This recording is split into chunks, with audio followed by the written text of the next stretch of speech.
오늘의 말씀은 사무엘상 20장 12절부터 23절 말씀입니다. 할렐루야, 성교 성도 여러분, 오늘 하루도 여러분 삶에 하나님의 은혜와 평강이 넘쳐나길 축복합니다.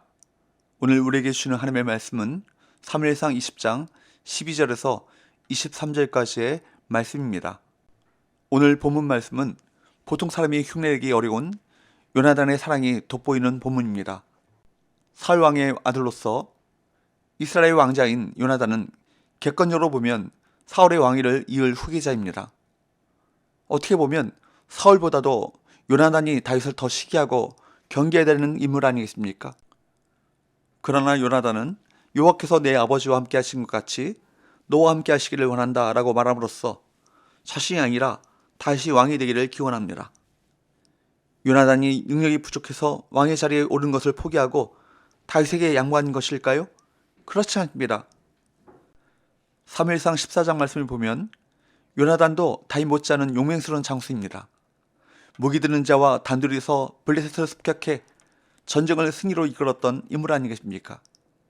요나단은 다윗이 이스라엘의 왕이 된 것이 하나님의 섭리라고 믿었기 때문에 그렇게 되기를 기원했던 것입니다. 요나단이 다윗을 미래의 왕으로 인정한 것은 그것이 하나님의 뜻이라는 확신이 있었기 때문이죠. 12절 요나단이 다윗에게 이르되 이스라엘의 하나님 여호와께서 증언하시거니와 내가 내일이나 모레 이맘때 내 아버지를 살펴서 너 다윗에게 대한 의향이 선하면 내가 사람을 보내어 내게 알리지 않겠느냐. 요나단은 다윗에게 사울의 의향을 파악해서 알려주겠다고 거듭 약속합니다. 9절에서 이미 약속했지만 또다시 약속하는 이유는 요나단이 사울의 아들이기 때문입니다. 요나단이 거듭 약속하는 요지는 자신이 사울의 아들이지만 사울이 다윗을 죽이려고 할 때 아버지 사울 편을 들지 않고 다윗 편을 들어 다윗에게 사울의 의향을 알리겠다는 것입니다. 13절 그러나 만일 내 아버지께서 너를 해치려 하는데도 내가 이 일을 내게 알려주어 너를 보내어 평안히 가게 하지 아니하면 여호와께서 나 요나단에게 벌을 내리시고 또 내리시기를 원하노라. 여호와께서 내 아버지와 함께 하신 것 같이 너와 함께 하시기를 원하노니.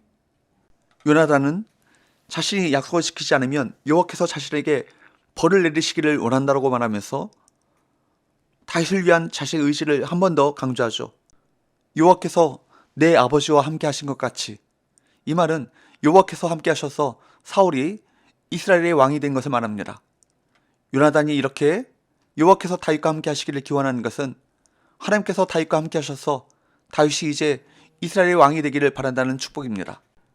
이제 다윗이 사울을 피해 왕국 있는 성 기바를 떠나 요나단과 할 수 있는 상황에서 요나단은 속에 있는 말을 다윗에게 한 것입니다. 뒤에 나오는 31절에서 알 수 있듯이 사울은 요나단을 자신의 왕위를 이을 후계자로 생각했습니다. 그래서 이스라엘을 너와 내 나라라고 표현한 것입니다. 그런데 요나단은 사울의 뒤를 이어 이스라엘의 왕이 될 사람을 다윗이라고 생각하고 그를 축복합니다.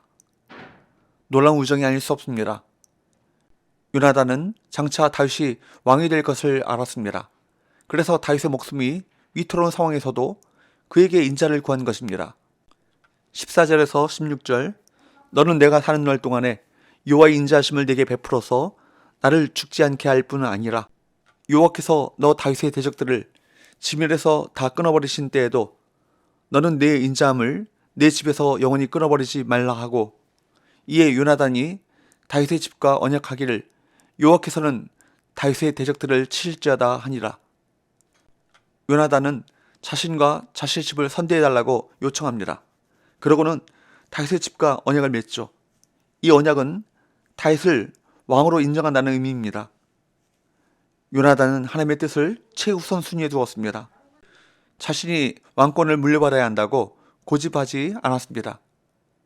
우리 성도는 하나님의 뜻에 최우선순위를 두고 살아가야 할 것입니다.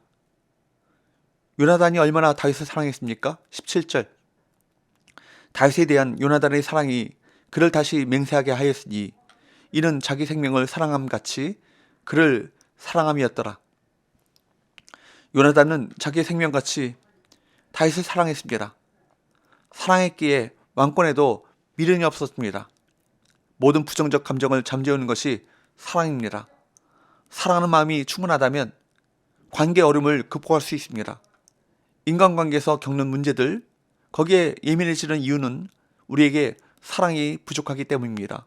그러므로 성도는 하나님께 늘 사랑과 연민의 마음을 달라고 간구해야 할 것입니다. 19절에서 22절 말씀을 보면 다윗과 요나단은 신호를 정합니다. 요나단이 화살을 쏜 후 화살 줍는 시종에게 말하기를 이쪽이라 하면 다윗이 돌아와도 된다는 뜻이며 앞쪽이라 하면 도망가라는 의미입니다. 이때 특별히 22절 말씀을 다시 한번 보십시다. 22절 만일 아이에게 이르기를 보라 화살이 내 앞쪽에 있다 하거든 내 길을 가라 여호와께서 너를 보내셨음이니라.